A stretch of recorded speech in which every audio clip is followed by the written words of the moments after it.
Yeah. For now, I think we'll get started with my presentation. So thank you everyone for joining. I think well,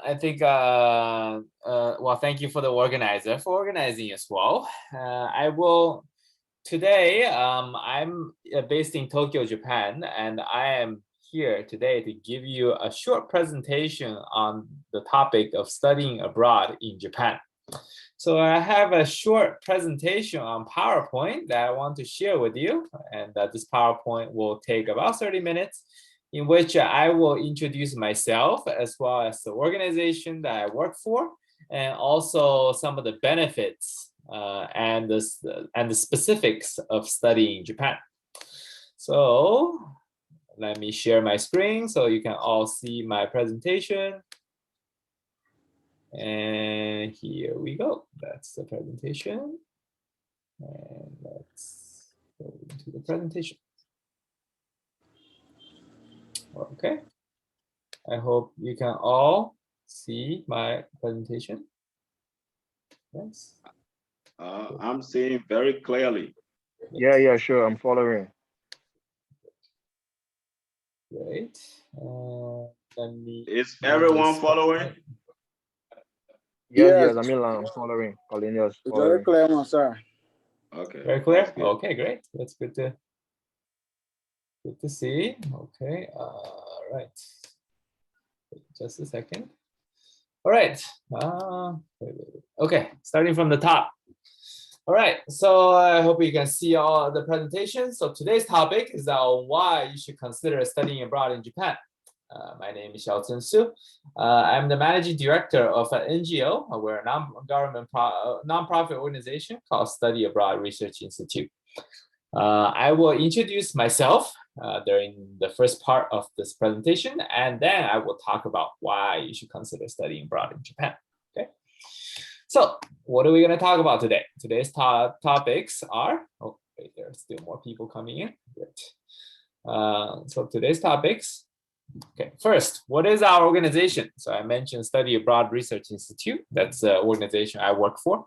So I'm going to briefly introduce myself as well as this organization so you understand what we do. And then I will talk about some of the benefits of studying abroad in Japan, okay? Including the salaries, okay? People care about how much money they make after they graduate. So I will talk about that. And also, the people are probably concerned about the cost of getting an education in Japan, right? So I want to talk a little bit about how expensive it is to get an education here. And finally, after I talk about the benefits of studying abroad in Japan, I want to talk a little bit about how our organization can help you to do that. Okay. Great, starting from the first topic. Okay, what is our organization? Right. Okay.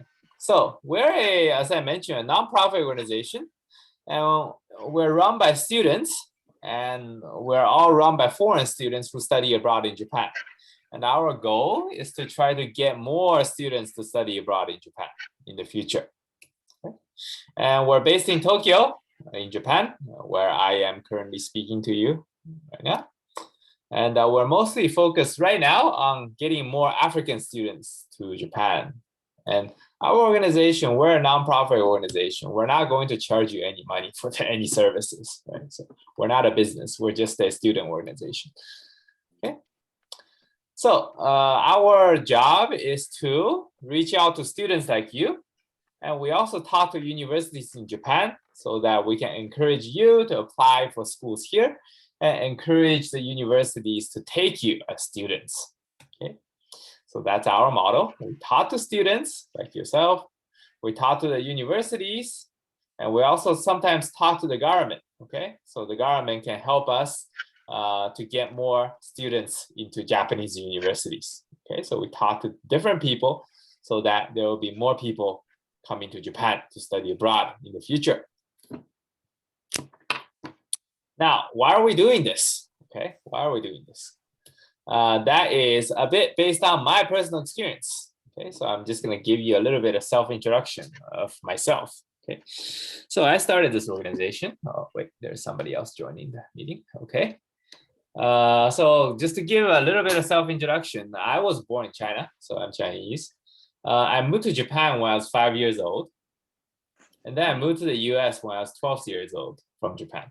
So I grew up in different countries. And I studied abroad in many different places. Right? I studied in the US, I studied in Australia, I studied in the UK, and currently I'm studying in Japan.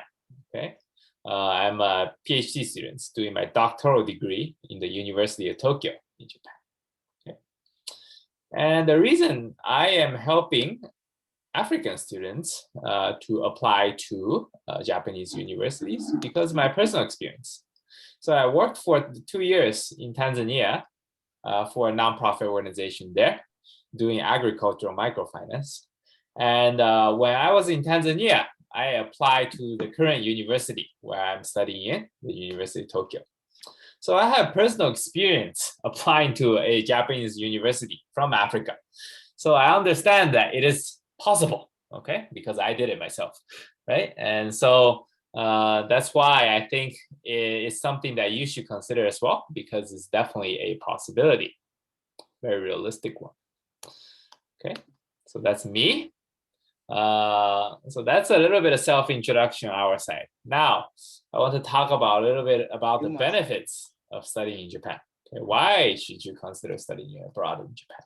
Okay, the first topic on that is about the salaries. Okay, of course, people they go to universities because after they graduate, they can earn more money. Okay, it's a very good goal to have, and I want to talk to you a little bit about what that looks like in Japan. Okay, so I want to first give you an idea of how much people in Japan makes after they graduate from university. So in 2019, the average annual salary in Japan was about 39,000 US dollars. Okay, so this is for everyone, but mostly for university graduates. This is the average amount. Okay, for the people living in big city like Tokyo, right? People make more, right? In big cities, people make more money. So in Tokyo, the average salary is about $50,000. For some jobs that are in higher demand, people make even more money, right? So if you're working as an IT consultant, for example, the salary will be higher than average because the job has a very high demand right now. So you make about $58,000 as a IT consultant. And for people who go to graduate school, right, they make even more money, right? So people with master's degrees are paid about 23% more than the average. And people with doctor's degrees, PhD degrees, are paid about 42% more on average than people with only a bachelor's degree. Okay. So that's the idea of average salaries here. Now, why should you, so those are the average salaries. Now, why should you consider that to be good salaries? Because Japan is running out of workers. So the jobs are quite easy to get, even for foreigners. Give you an idea, here's a graph of number of jobs available for every person that is applying for a job. Okay, so in 2019, if you look at the end of this graph, there are about 2.5 jobs available for every person that's looking for a job in Japan. So you can see that there is a very strong shortage of workers here because there are more than 2 jobs available for every person who's looking for a job. Right? So that's why there's a shortage of workers here. And this shortage will become even worse in the future. Okay? And the reason is that Japan's population is declining quite fast at the moment. Right now, Japan's population is about 130 million people. Okay? The projection is that Japan's population will decline to about 85 million people by the end of this century, into 2100. Okay? So Japan's population is not growing. In fact, it's shrinking very fast. So because there are fewer people, that means there are fewer workers. That means for the workers that are remaining, the salaries will become even higher. So the average salary that you just saw 2 slides before, they will become even higher in the future. So it's a very good opportunity for non-Japanese people to come here to work. Okay. So that is some of the idea on how much people make in Japan. Now I want to talk to you a little bit about the cost of getting an education here. Many of you are probably thinking how expensive it is to study abroad. I mean, of course, it's not cheap. Let's be honest, it's not cheap to study abroad. But compared to some of the other places, Japan is quite cheap. Okay. Just for the sake of comparison, I'm gonna give you some figures from the schools that I studied in. Okay, because I know them the best. Okay, so in the U.S., I study at a school called Yale. Okay, and at Yale, the tuition, the school fees is about $44,000 a year. Okay, it's quite expensive figure, considering that for master's degree is 2 years, for PhD is at least 5 years, and if you study undergraduate degree, bachelor's degree, it's 4 years.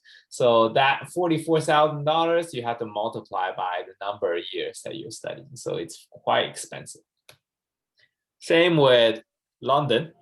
So I study at a school called LSE, which is in the UK. The price varies from program to program, but it's still about the same amount. It ranges from about $38,000 to about $51,000. So it's not too different from the US. I also study in Australia, in a school called University of Sydney, which is slightly cheaper, $26,000 to $41,000, depending on the course, but still very expensive, okay? In general, I'm saying that these schools I attended is very expensive. Now let's look at the University of Tokyo. This is the school that I currently study in. Here, the tuition is much cheaper. It's only about $5,000 a year. Okay? Compared to the other schools I just mentioned, the University of Tokyo is a fraction of the price. So compared to other countries, Japan is a relatively affordable place to study abroad. Okay, of course you can say, okay, $5,000 is still a lot of money, right? It's true, $5,000 is still a lot of money, right? So how do you pay for this $5,000 a year? Let me give you a little bit of information on scholarships. Okay, many students, foreign students who come to Japan study here because they have scholarships. So even though the tuition is about $5,000 a year, many foreign students don't actually pay the $5,000 a year, right? They get money from somewhere to pay that. Okay, so just to give you an example, there is an organization in Japan called the Japan Student Services Organization. This is a government organization that helps foreign students to study in Japan. Every year, this organization publishes a pamphlet containing scholarship information for international students. So this pamphlet is not complete, it's not comprehensive, right? It only includes the information for some scholarships that are available. But it gives you a good idea of the amount of money you can get for scholarships here. So let me just give you some examples from the 2019-2020 pamphlet. Okay, so first of all, there are many different types of scholarships for foreign students included in this pamphlet. The first type is the one given by the national government of Japan. Okay, so the national government in Japan, the national government scholarships are the most generous one. Okay, they give you free tuition, so that means you don't have to pay any school fees. They also give you a round-trip airplane ticket from home, so you can travel from Liberia to Japan, from Japan to Liberia for free. Okay, the scholarship will pay for that. And aside from that, they also give you about $1,400 a month in cash. Okay, so that you can use this to pay for your living expenses when you're living in Japan. Okay, so that's national government scholarship. Aside from that, there are also regional government scholarship. Okay, so every city, every region of Japan have their own government, and each of these governments have their own scholarship. So even only in this pamphlet, there are more than 30 of these scholarships available. So these ones are slightly less generous than the national government ones, but still very good. They give you free tuition, so you don't have to pay for any school fees. And you also get about close to $1,000 a month in cash that you can pay for living expenses. Okay. And aside from these government scholarships, you also have more what are called private foundation scholarships. So private foundations are usually nonprofit organizations or companies or charities that give a scholarship to foreign students. And this pamphlet includes more than 90 of them, okay? On average, they give you close to about $2,000 in cash that you can use to pay for your scholarship, so for your school fees or living expenses, okay? So even just in this pamphlet, you see there are more than 120 scholarships available. And this pamphlet is not, as I mentioned, it does not include all the scholarships. Once you are accepted into a particular academic program in Japan, the student office in the university will tell you more about what scholarships are available for you to apply to. And many of those scholarships that they will tell you about will not be included in this particular pamphlet. Okay? So there are certainly many opportunities for you to get scholarships so that you don't have to pay for the school fees. But aside from getting scholarships, many foreign students also earn money by working part-time.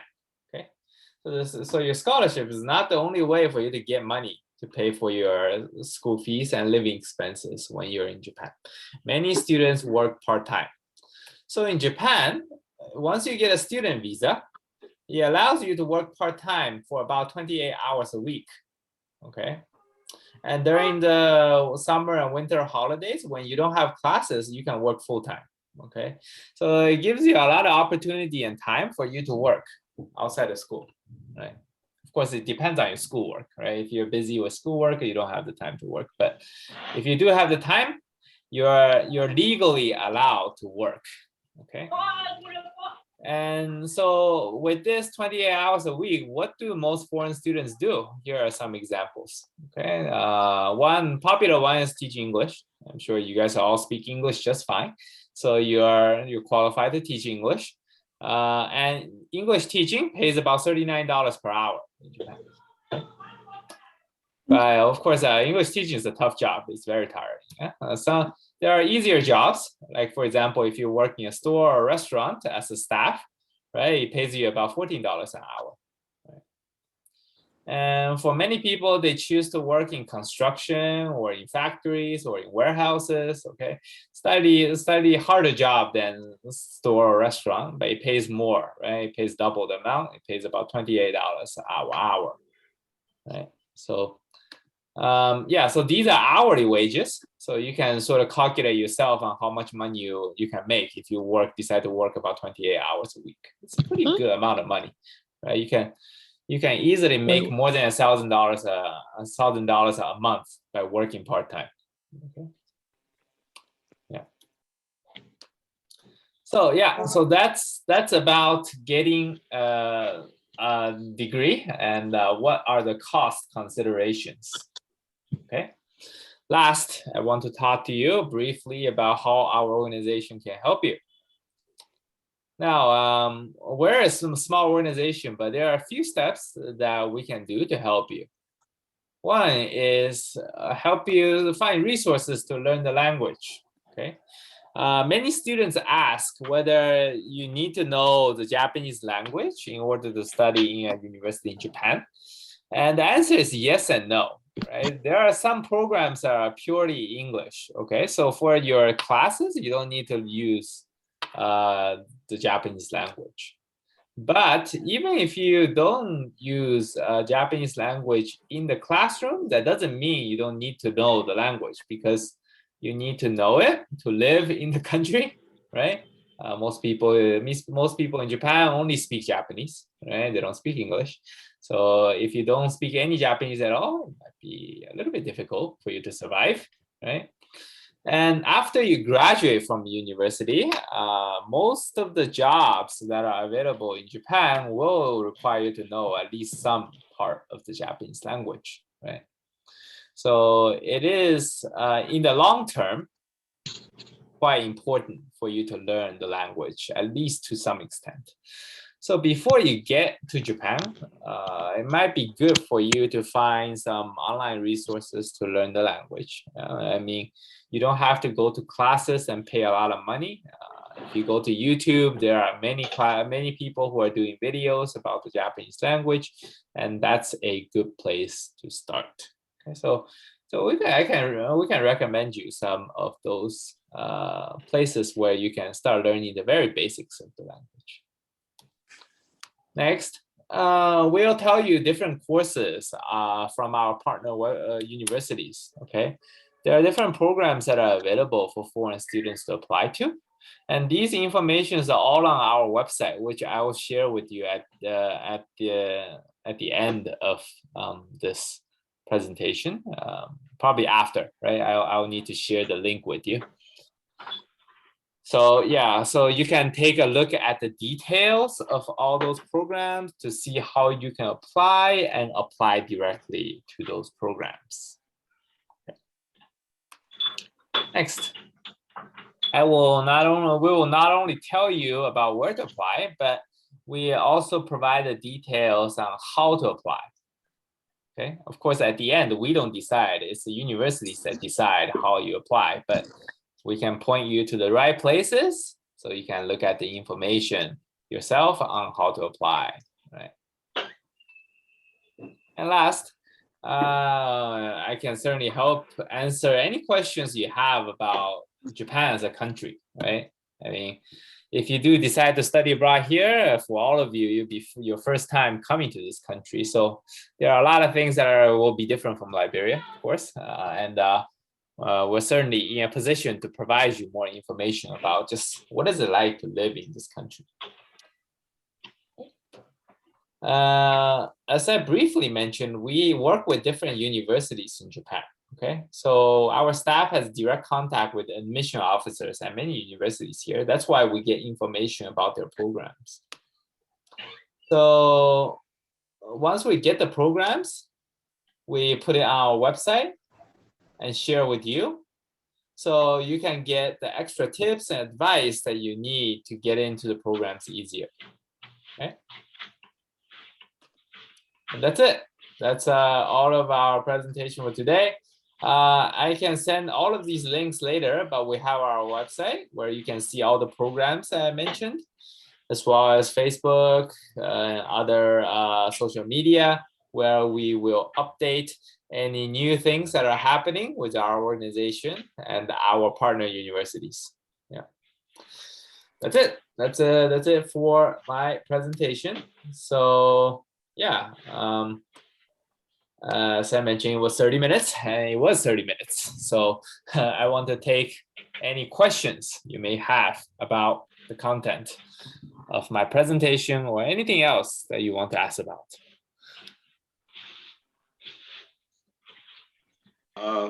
Thank you very much, Xiaochen, for your very short, and succinct presentation. I think the question goes to our participants. We have like in total like 10 persons now. We just had 11, but apparently one person joined, and others are still trying to join. But for those of you who follow the presentation, I would like for you to ask. The floor is now open for you to ask any question that you have, so that we know, everybody might not ask, but some will ask very relevant questions that others will benefit from. So the floor is now open. And so one thing quickly, if you are not talking, please mute your speaker. When you're ready to talk, then you unmute it. Or those who are not talking, just unmute your speaker, please. So please ask your questions now. Yeah, and you can just speak up if you, go ahead. Okay, Cornelius from Liberia. Hi there. I would like to know as to what are the documents that will be needed on a nutshell, like to get into Japan when it comes to scholarship issue. So as far as scholarships are concerned, you don't apply to scholarships first. You apply to academic programs first. And once you're accepted, then you go to the scholarship application. So scholarship application comes later.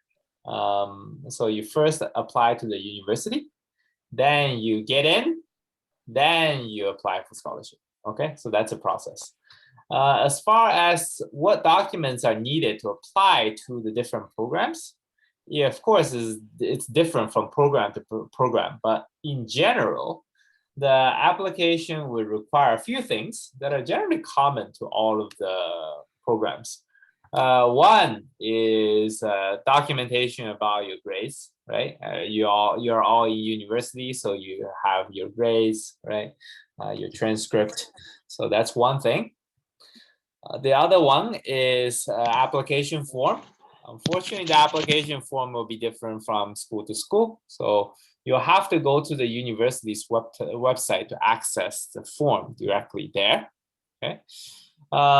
In the application form, the school usually asks for essays, right? So to detail what your interest is in terms of your studies and why you're applying to this university, why you're applying to this program. So these sort of questions needs to be answered in the essay form. Okay. Some schools will require you to do an interview, right? Require you to do an interview. So you have to talk to someone from the university first, in order for them to know who you are, right? To get to know you better and use that as part of the consideration of your application.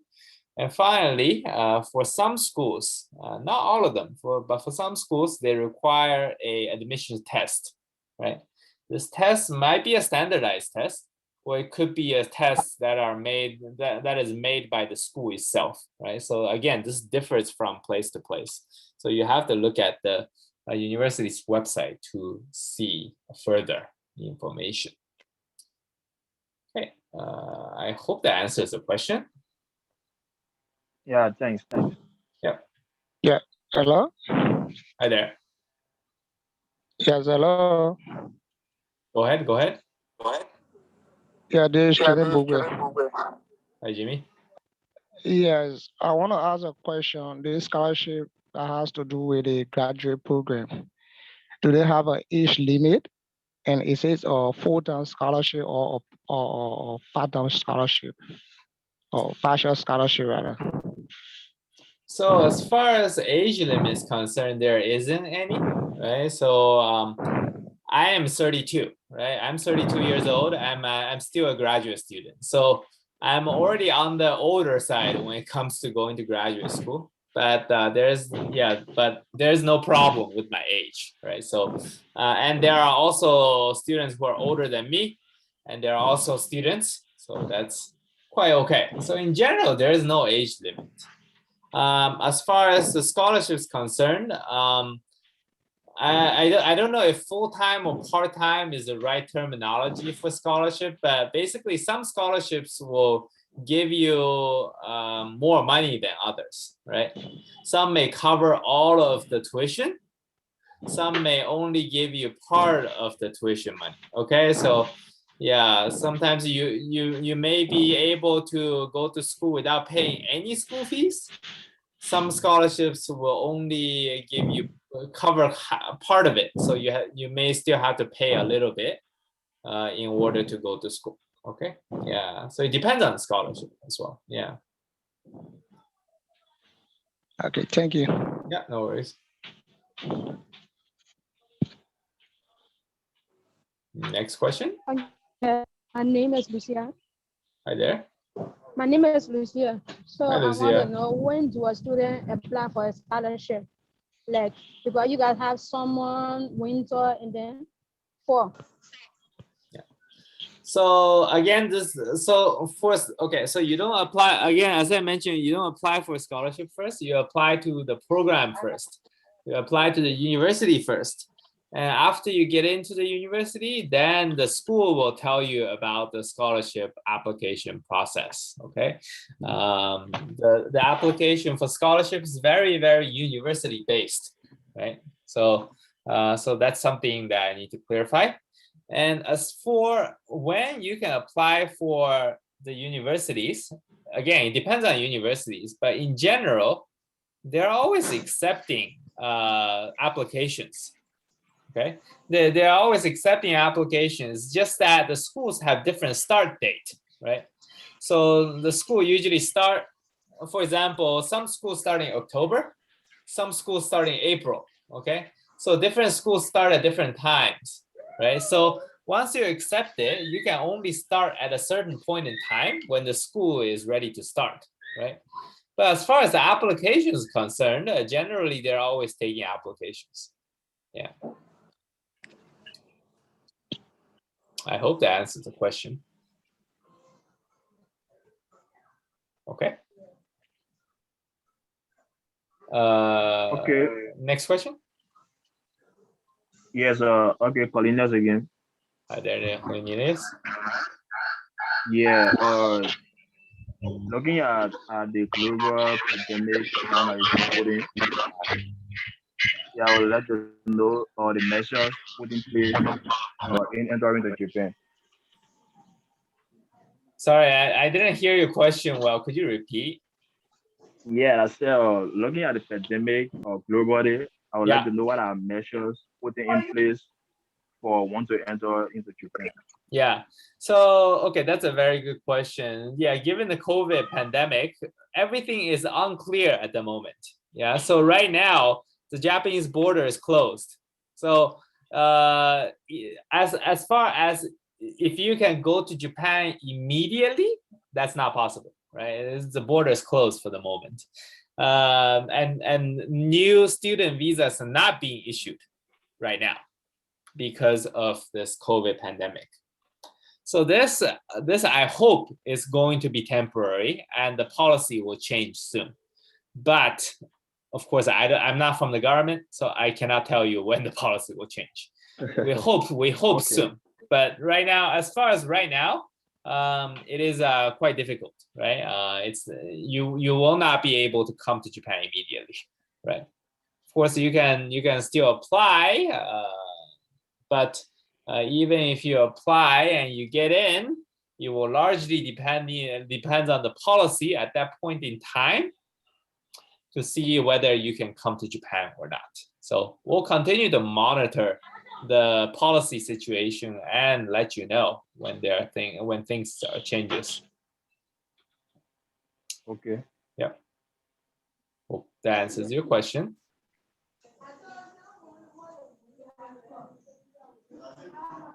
Any other question?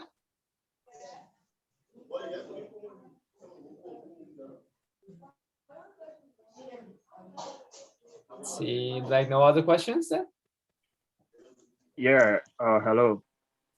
Okay, Cornelius, go ahead. Yeah, yeah, Cornelius.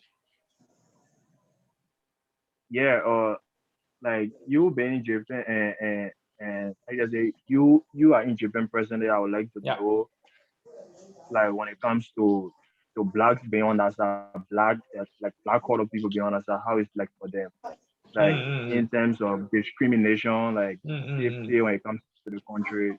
Yeah, how it's like. Yeah. So first of all, there are very few black people in Japan, okay, from any country, from US or from Europe or from Africa. There's just not very many black people in Japan. The latest data shows that in total there are about 8,000 African students in Japan total. Yeah, so. And this is a very big country. It has about more than 100 million people, and there are only about 8,000 African students. So you can see there's very few Africans in Japan right now. So given that there are very few Africans here, most Japanese people will never meet a black person in his or her life, ever, right? So they have very little experience dealing with people who look like you, yeah, basically. So that said, most people, when they do come into contact with you, they are more likely to be curious of your background, and they want to know about what what is your culture, what is your home country, your personality, etc. Right? because they have no background knowledge, right? So does that mean there is no discrimination against Black people in Japan? Well, that's not true. Some people could say some discriminating things, but most of the time they're not saying it because they are intentionally trying to be discriminating. But it's just that they have no experience with Black people, so they don't know what is the correct thing to say. Okay, so it's mostly due to ignorance rather than, you know, people who are being very bad intentionally. Okay, does that answer your question? Yeah, sure, thanks. Yeah.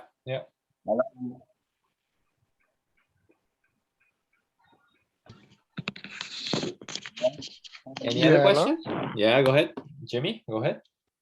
Yeah, as relate to the scholarship again, you said, first of all, there's nothing now called scholarship. You have to apply to the school first, before, after the school accept you, before we discuss scholarship. So is that a normal procedure? Yeah, that is a normal procedure, yes. Yes. Yeah, so let me just come in. He keeps clarifying this. So the first thing you have to do is you have to apply at a Japanese university. When you are accepted or given admission, then you can continue or begin the application process for the scholarship. And in that case, the university can assist you, you know, to get the scholarship, or like that's why Xiaochen is here from study abroad. Then there will be other ways, you know, through which, you know, you can get the scholarship. So the first and the most significant thing is you have to prepare a very strong application so that you can be accepted at a Japanese university. Then from there, every other thing will follow in terms of scholarship. Okay. Yeah, you can think about it this way, right? Like, if you're not accepted into a program, why would they give you money, right? It doesn't make sense. Right? Like, if they give you money, they have to give you money for a reason, right? They don't just give you money for free, right? Right, so Okay, thank you for the clarity. Yeah. Hello. Hi. Hello, who's there? Yeah. Colinius. Okay. Yeah. Do you have a broad idea when it comes to grade points that is acceptable for master or the master candidate? In terms of your grades, you mean? Yeah, like a GPA. So do you have a broad knowledge on that? So it depends on the universities, really. So of course, there are very top ranking universities in Japan, which will want nearly perfect GPA, right? So those are the top ranking universities in Japan. But not all universities are like that, right? Some universities can be very loose, especially for foreign students, because they want more foreign students. So they tend to be much more lenient for foreign students when it comes to grade point average. So it's very hard to say what is considered a good grade, right? It really differs from school to school and differs from program to program. So it is something that you kind of have to apply directly and then see what the people at the university say. Yeah. Yeah, I'm sorry, I don't have a better answer for this one, but there just isn't a very standard sort of this is good grade and this is bad grade. Yeah, of course, I mean, at the end of the day, you know, the better grade is always better, right? So that's true for all universities, but there is no specific number that says, okay, this is good and below this is not good. There is no such definition.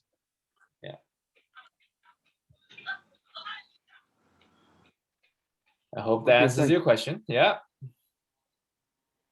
Hello. Yes, I'm C. Anthony Creighton. Liberia. Hi there. Yeah, Xiaochen. Yeah, I want to say thanks for your splendid explanation. No problem. Interesting. But what I want to know is that I want to know whether universities in Japan normally ask students to submit GRE test score as a requirement. So some schools do, some schools don't. So as I mentioned earlier, in the question about the materials that you need for applications, test is generally one of the requirements. There are also schools that don't have any tests. Those do exist, but generally a school requires some form of test. This test can be many different things. Yeah, some of them are GRE, right? But some of them are not GRE. Some of them are the tests created directly by the school, for the school, okay? So it really depends on the school itself, yeah. So GRE is not always requested. Okay. All right. Thank you.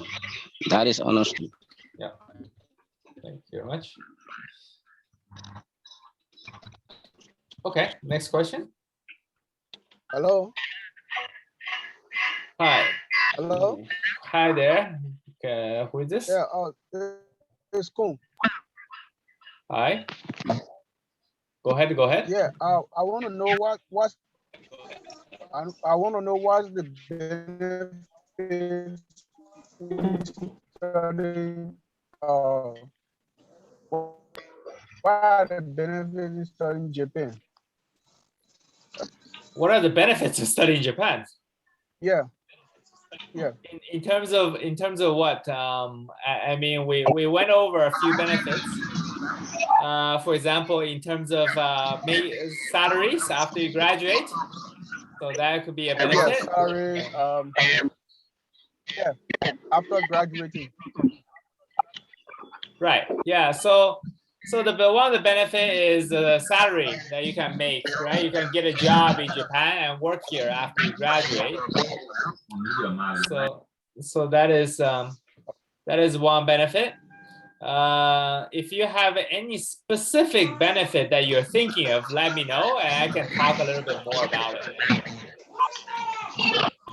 Is it for a particular period? What is? Maybe like 5 years or 6 years, to stay there and work. So it really depends on the job, right? If you have a good job that gives you a long contract, you can stay here for a long time. There are many foreigners here in Japan who graduated from Japanese university and basically stayed until they retired. So yeah, so they stayed for 20, 30, 40 years. That's totally possible depending on the job that you're going to get. Okay. Thanks. Yeah, thank you.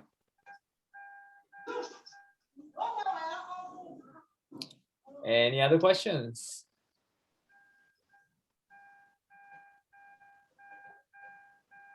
Yes. So while others are thinking, I just want to ask about housing. Yeah, how is it there? Like, what's the average cost of housing, and what does it take as an international student if you were accepted and then you went to Japan, to have housing? Yeah. Whether you need something like a lease agreement, or I know you might need lease agreement, but whether you need like a guarantor as an international student. Right. So generally, for a regular apartment that normal people get, you do need a guarantor, right? So that's what normal people do. But of course, students are not normal people; they're students, and a lot of the students stay in school dormitories, okay, which are generally available to foreign students, and these do not require any guarantors because they're operated by the school or in relationship with the school. So the school acts as the guarantor. And many, I would say probably most of foreign students, when they are still studying, they stay in these dormitories. And the dormitories are usually shared spaces with other Japanese or foreign students. And in general, it will cost about $200 a month in terms of rent, okay? of course, some students stay outside, right? They don't stay in dormitories. They decide to rent their apartment themselves, which can be slightly harder because of what you mentioned as a guarantor. And guarantors generally guarantee people with an income, right? So if you have an income to pay for your apartment, great, right? That income doesn't have to be a job. If you have a scholarship, that shows that you have a consistent amount of money coming in every month, that's also considered income. So it makes it easier for somebody to guarantee you, right? So these regular apartments that are not dormitories are slightly more expensive. So I live in an apartment by myself. It's a studio apartment, so 1-bedroom apartment, and it cost me about $400. Yeah, $400 a month. Yeah, so and this is, I would say, probably on the slightly cheaper side. For a apartment of this size somewhere in Tokyo with a reasonable access to the university will be average about $600 a month. Yeah. Yeah, but general, as I mentioned, dormitories tend to be much cheaper and easier for students to get. So that's generally the default option of students when they study in universities. And generally, once you are accepted into a program, the school will assist you with accommodation as well. The school will tell you about the dormitories. And if you're not interested in the dormitories, they also have other information about apartments that are friendlier to foreign students. Okay.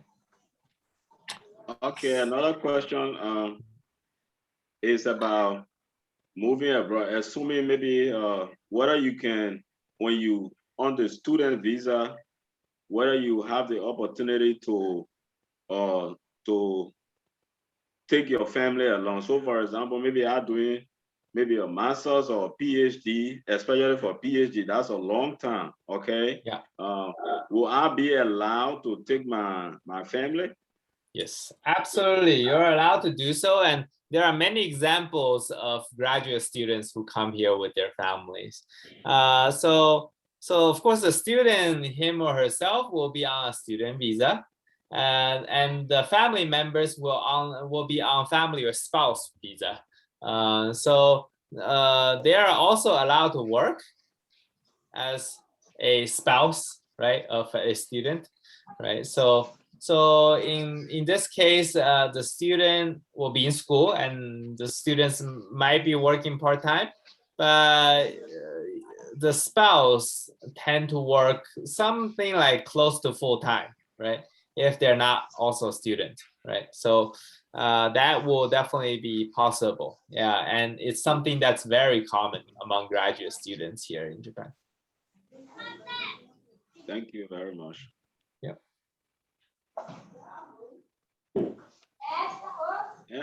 Any other questions? Okay, Xiaochen, on average, because if I understood you well, on average in terms of the visa, because I know if you, I understood that the university, if you are accepted, will be responsible for your visa. That is correct. Japan. Yes, yeah, that is correct. Yeah, on what is the average duration, that it takes to secure your visa? Okay, that so is with all factors constant. Yeah. So okay, so generally here is the process. So first you get accepted into the university. Then the university will tell you, okay, the school will start at a certain point in time. Say the school started in October. Then generally the visa applications process will start about 3 to 4 months before that. Okay. The school will first issue a statement for the embassy to say that, okay, this person has been admitted as a student in our university and he is eligible for a student visa. So this university will issue a document to the embassy to say this, and you will receive this document and you'll take this document to your embassy in Liberia, in the Japanese embassy, and the embassy will be able to start this application, start this visa granting process. Okay, and generally, because you already have this document from the university, the application for the visa shouldn't be very difficult. It will probably take 3 to 4 weeks. Okay, yeah. So and once you get the visa, that's it. So in total, you will take maybe 2 months to 2.5 months to get the visa, and then you will have about a month in between the getting the visa and going to start the university for you to go to Japan first to get prepared, right? Finding housing, all of that, right? So yeah, that's the general process.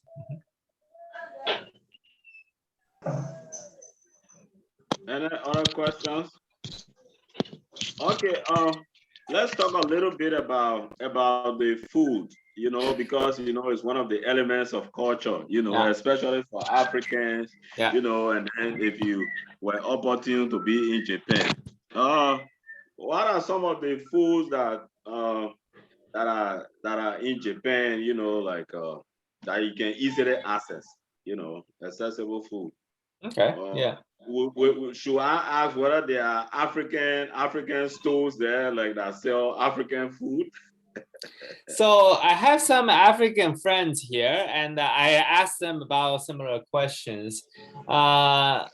Generally, I have to say it is not easy to find African spices everywhere, right? As I mentioned before, the number of Africans in Japan are very small, right? So it's if somebody's running a business just selling African spices, it's not a very big market. So there are very few people that does this. It doesn't mean that there is no way you can find it. There are African stores, right, that specifically sell imported products from Africa. But because they're imported, they tend to be pretty expensive, right? They're not cheap, okay?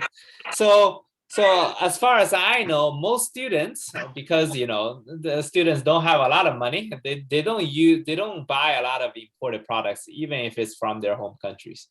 Instead, they go to local supermarkets and just use local ingredients. And normally, as far as Japanese food is concerned, the main staple here is rice, right? So they eat rice, right? And in terms of what they eat with rice, usually some sort of meat, pork, chicken, etc., and some vegetables. Normal vegetables like carrots, potatoes, green peppers, and things that as well. Yeah, this is pretty normal things. And in terms of how they spice it, sugar, salt, a lot of soy sauce, vinegar. Those are the very common spices that are used, right? Yeah, and it's also quite easy to find a lot of non-Japanese food in Japan. There are many foreign restaurants. African restaurants are unfortunately not that common, but you can find many Western style food.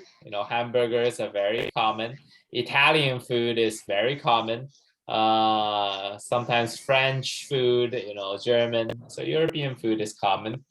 There's also a lot of Indian food, a lot of Chinese food, a lot of Thai food, for example. So all of that is some of the non-Japanese options that are readily available, right?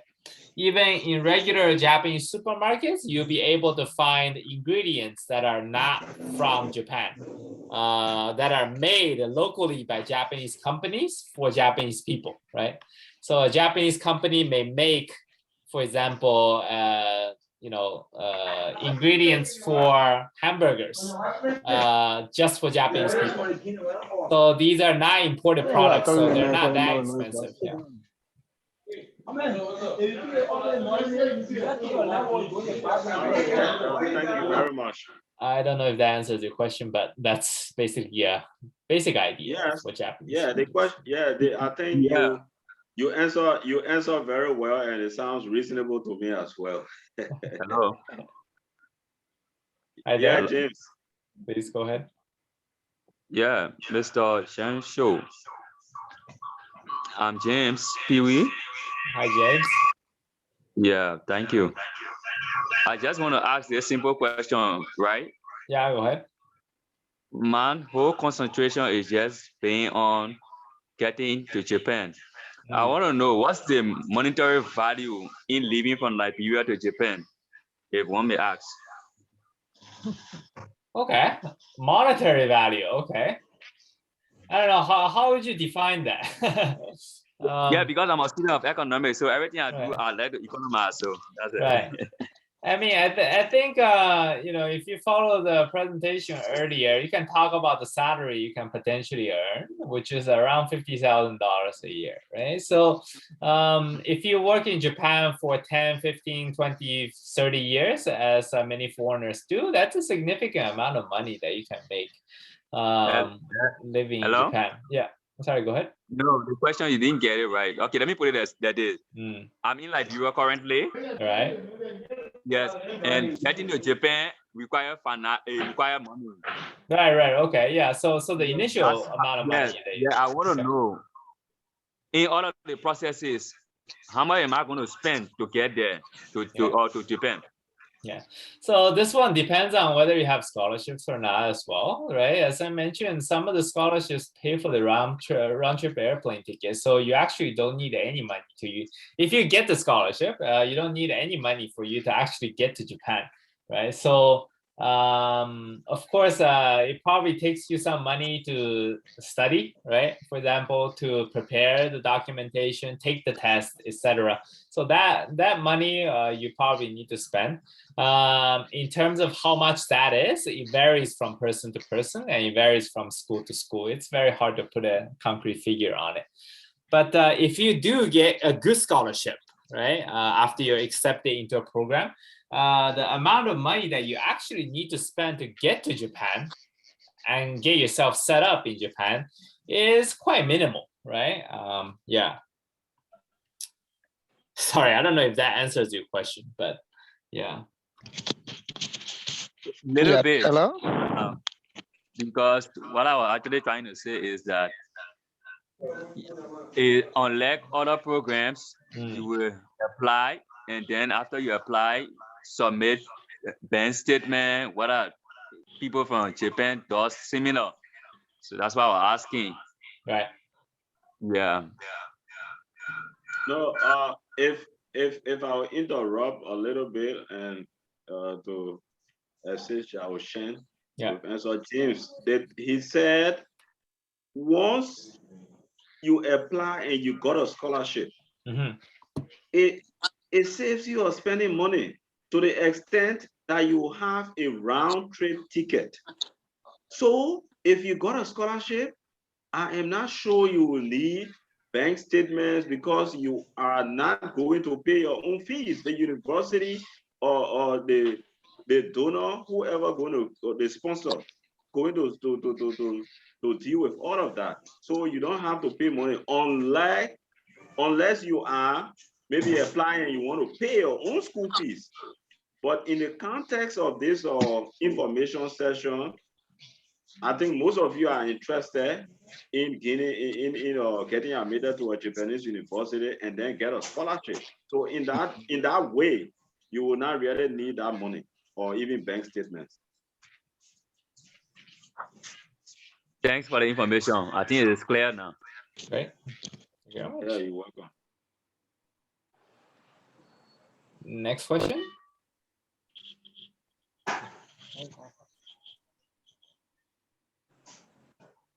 Yeah, let me ask you. Probably maybe one of the funniest questions. Sure, you know, I love to ask questions like this because it's good. Yeah, right? Yeah. In terms of the weather condition there, how is it like there? Okay. Yeah. Interesting. We talked about this a little bit in the very beginning before all of you joined, but right. So Japan has very, very clear 4 seasons, right? So in the winter, it's quite cold. It gets to -10 degree, -10, -15 degrees in the winter. And in the summer, it gets to, in the hottest times, it gets to 35 degrees in the summer. So so it has very clear 4 seasons. So you can clearly feel the difference in temperature and the seasons changing throughout the year, right? So in that way, it's quite different from Liberia, right? So this is something that I guess some foreigners have hard time getting used to, right? And in terms of aside from the temperature,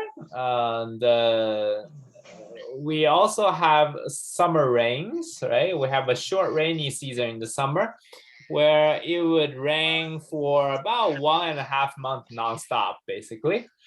And in the winter, there is a decent amount of snow, right? Japan is in general quite a humid place. So there is, I wouldn't say significant, but a decent amount of raining and snowing that's happening throughout the year.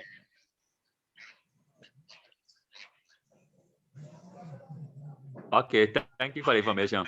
No worries. Okay, but just consider me as one of your international students there. Thank you. Okay, then, thank you. Well, I would like to ask a question too. Go ahead.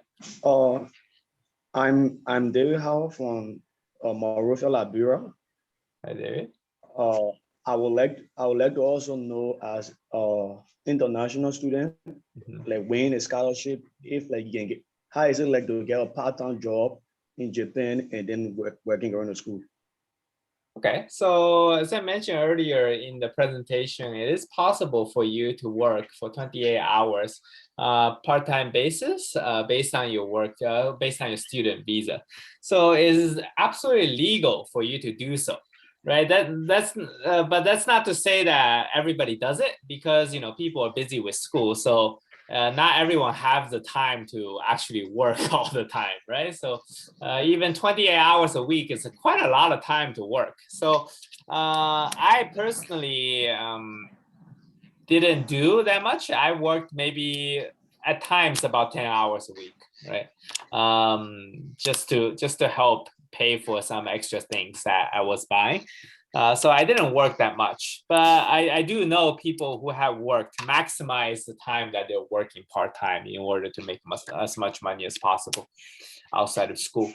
So it's certainly something that's possible. It's just a matter of you balancing your schoolwork and your actual work outside of school.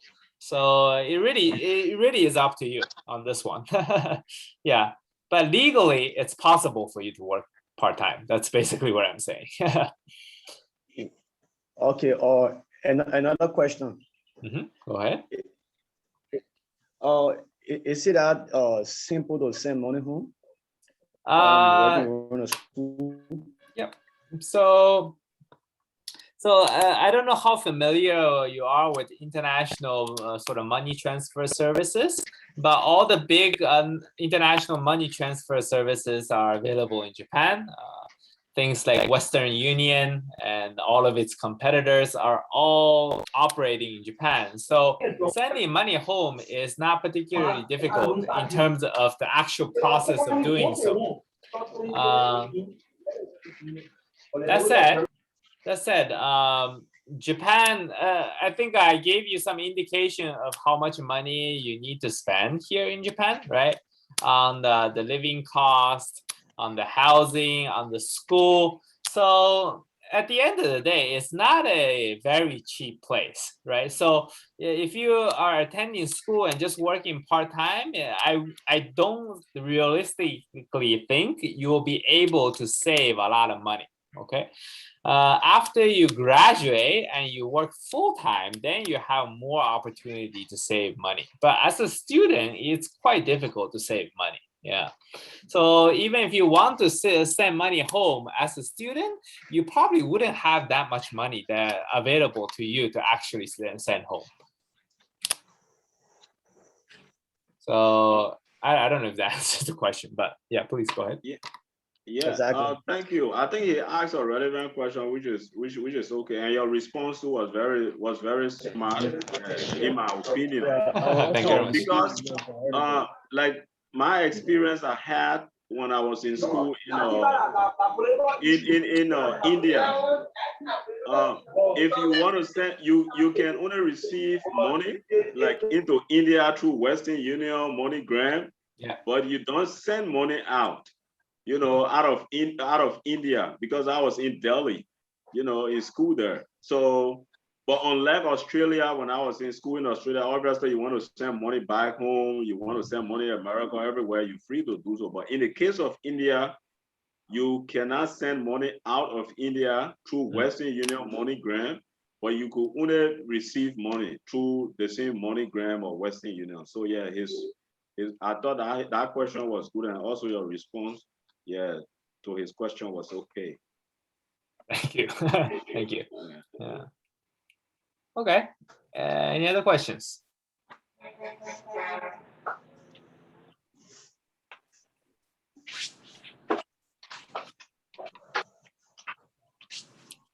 Nothing else, seems like? Yeah, if there are obviously no more questions, then we can definitely call it a day. And then on behalf of the group, we would like to thank you very much, Xiaochen, for your very short, splendid presentation and also your responses. I'm also sitting almost like a moderator, so I will grade you a very, very high. Thank you very much. Yeah, I give you a high distinction for the Australian standards. High distinction. Great. Thank you very much. Yeah. Okay. So yeah. On behalf of the group, like I said, we want to thank you so much, and I look forward to establishing stronger relations with you. And then I think most of the students, we because of the time frame, they were not really able to maybe attend. And eventually, maybe I will even ask you as time progresses to even organize another information session. Okay. That is if there's a possibility, because the University of Liberia, as a matter of fact, is the biggest university with many more students, Absolutely. Yeah. Coming from other departments. And absolutely. many students in Liberia, including all of those that are here, are very much interested in, I'm sure, in going to school in Japan. Right. So we look forward to working with you and getting all of the relevant information. Right. And then in a few years, I think maybe you might see about 90% or maybe everybody in Japan as international students. Sounds good. Yeah, that's great to hear. We're happy to organize a similar session with other students. Because as you said, University of Liberia has many students, and we can do the same information session many times and still not have any repeated attendees, I think. Yeah. Anyways, okay, so in terms of next step, I will send the moderator some information on our website, as well as social media, as well as some of the things that you can do to sign up for our future information. We are continuing to get updates from our partner universities on our side, and also from the government in terms of policy changes relating to COVID. So if you sign up for our mailing list, I will provide the information later on when we do hear any updates. So I will send that information over by email, and I guess the information can be shared with students later on. Yes, definitely. Thank you very much. Yeah, that's it. Thank you everybody for joining me for more than an hour now. So it's quite a long session. Yeah. So, yeah. I know. Hope you guys have a good day. And hope to hear from you again. If you have any other questions, feel free to reach me over email or on our website. There are many ways to get in touch with us. We'll always look forward to hearing back from you. Thank you. We need your email address. Yeah, well, I'll share it. I'll share it later on. Yes, I'll provide everything. We'll provide everything to you. Yeah. Great. Thank you very much. That's it. Okay. All right. Thank you. Bye. Have a good day. Good evening. Yeah. Thank you very much and have a good day. Okay, Yeah, thank you do. you. Have a good day. Bye bye now. Thanks for everything.